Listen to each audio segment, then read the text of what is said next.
భారతదేశంలోని ఆయుధ తయారీ వ్యవస్థలు ఎస్పెషల్లీ న్యూక్లియర్ వ్యవస్థకు సంబంధించినటువంటి డిజైన్స్, వాటి వెనకాల ఉన్నటువంటి కీలక పరిణామాలు, వాటికి సంబంధించినటువంటి ఇన్ఫర్మేషన్ కోసం మన శత్రువైన పాకిస్తాన్ ప్రయత్నిస్తుంది, చైనా ప్రయత్నిస్తుంది, అమెరికా ప్రయత్నిస్తుంది.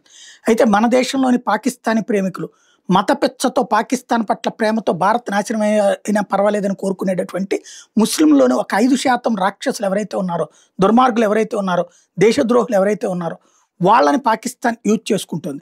అట్లాగే ఇప్పుడు హుస్సేనీ బ్రదర్స్ అరెస్ట్ అయ్యారు.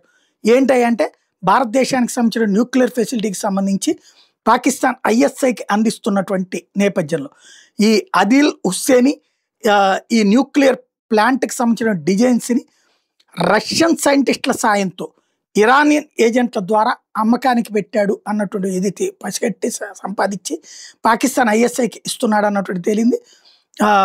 ఇక్కడ బార్క్ సైంటిస్టులను కూడా అడిగి తీసుకున్నారన్నటువంటిది. అది బార్క్ సైంటిస్టుల డేటా అన్నటువంటి ప్రొజెక్ట్ చేసుకొచ్చే ప్రయత్నం చేసుకొచ్చాడు. ఫేక్ పాస్పోర్ట్ల ద్వారా వ్యవహారాలు నడుపుతున్నాడు. దుబాయ్లో ఈ కార్యక్రమం అంతా నడుపుతూ ఉన్నాడు. మనీని దుబాయ్కి లాండరింగ్ చేసుకొస్తున్నాడు.